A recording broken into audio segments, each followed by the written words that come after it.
So Xbox has been quite the topic this week as we've talked about a lot of changes happening within the company, studio closures, and a lot more. Well, it looks like Call of Duty's next entry is going to come to Game Pass, and this comes from the Wall Street Journal report that says that Call of Duty is coming to its Game Pass subscription service during the company's Xbox showcase on June 9th. Now, this was announced yesterday, and a lot of people were speculating, well, what does this mean for Game Pass and the price of Game Pass, as surely there should be some sort of repercussions with adding a game of this profile. And we're going to talk about that and some reports as well on the changes that could be coming to Game Pass, the tier, and price changes possibly. Now, before we jump into that, if you guys could do me a huge favor, hit that like button, subscribe if you're new, and share the video to keep this channel growing. Now, following the report of Call of Duty coming to Game Pass day and date, there were some talks online, obviously, as there naturally would be. Somebody on Reset Era asked, or had said, for sure they want the new signups they get from COD to be on the new fee, and will probably recognize the tiers to be less confusing mess than it is now.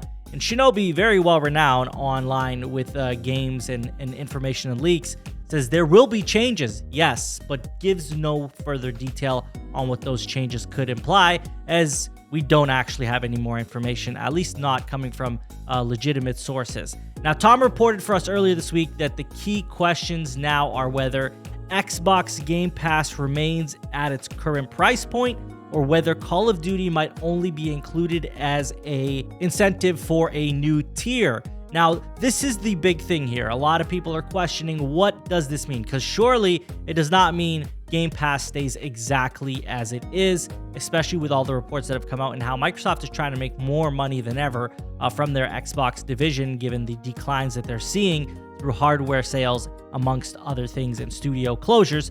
And the one speculation that is being had, based on some reported information as well, to kind of support these claims, are another tier of Game Pass, or restructuring the tiers of Game Pass. Maybe having something that isn't day-and-date releases, and then having a tier that is day-and-date releases at a higher price point than currently exists.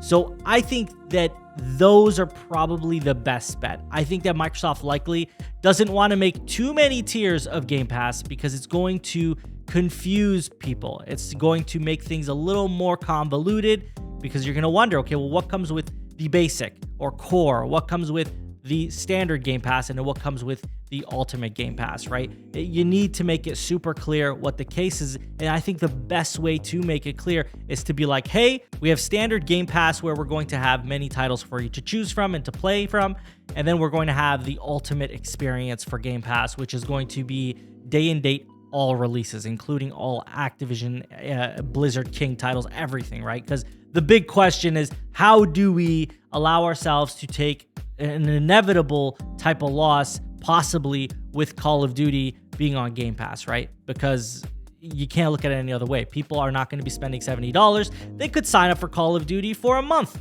for 2 months, for 3 months. We don't know for a fact that they're going to sign up all year round, because some people don't play Call of Duty all year round. Some people might play the game for the first month or two and then just tap out. And then if that's the case, are they still making that money? Are they still going to get those people coming back? Whereas if you own the game, you bought it for $70, you can play it all year round, no question. You don't have to worry about monthly fees and all of that stuff. So you'd be surprised how many people will sign up for a month or two, get their fill, and move on to the next thing. And that is something that could happen. So this entire plan is one that could do really well for them if a lot of people truly go and sign up for Game Pass and stick around, or if they offer incentive to sign up for 12 months of Game Pass at once, or 3 and 6 months.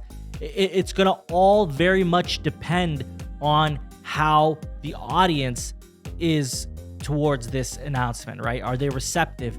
Are they going to do the marketing to get people's eyes on Call of Duty on Game Pass? Because you're going to need to reprogram these COD gamers, because you got to remember, the people watching this video, the people who are online every day talking about the games industry, are not the majority of consumers.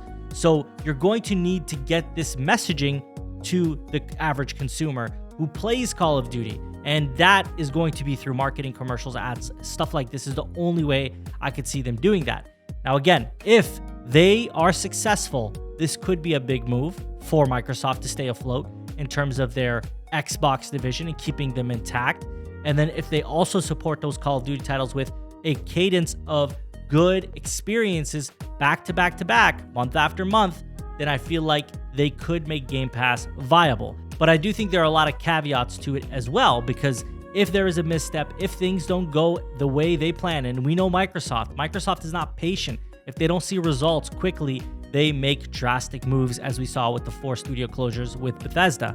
They don't have patience for anything. They just want to see their results right away. And if they're not seeing their results right away, then they lose their patience and they make drastic moves and permanent moves that hurt the Xbox division, which we've clearly seen to happen as well. But I don't want to paint this as doom and gloom, because I don't think it is. I think that the most logical way to look at this is if this move is successful and it hits all the markers that they need, like getting the message out to consumers, people loving it, giving them incentive to play on Game Pass instead of just buying the game, then yes, this could help Microsoft's Game Pass subscriptions.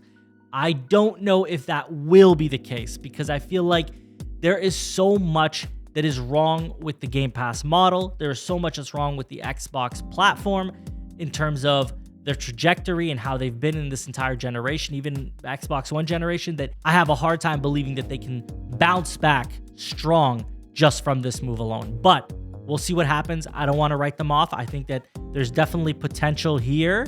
But again, it's going to depend on how the average consumer views this and if it's enticing to them. I'm not the average consumer. I'm one of the hardcore consumers of video games. I buy my games day and date. So I'm not the targeted demographic for Game Pass. I'm just not. And I realize that, and I understand that's a fair approach to have, at least for myself. But we'll see what happens. Love to hear your guys' thoughts on this. Do you think that Call of Duty going into Game Pass day one is going to make a major difference? Do you expect a price increase? How much do you think that price increase will be? And will we see different tiers? As always, if you enjoyed the video, hit that like button. If you did not enjoy the video, hit the dislike button. Subscribe if you're new, and share the video to keep this community growing.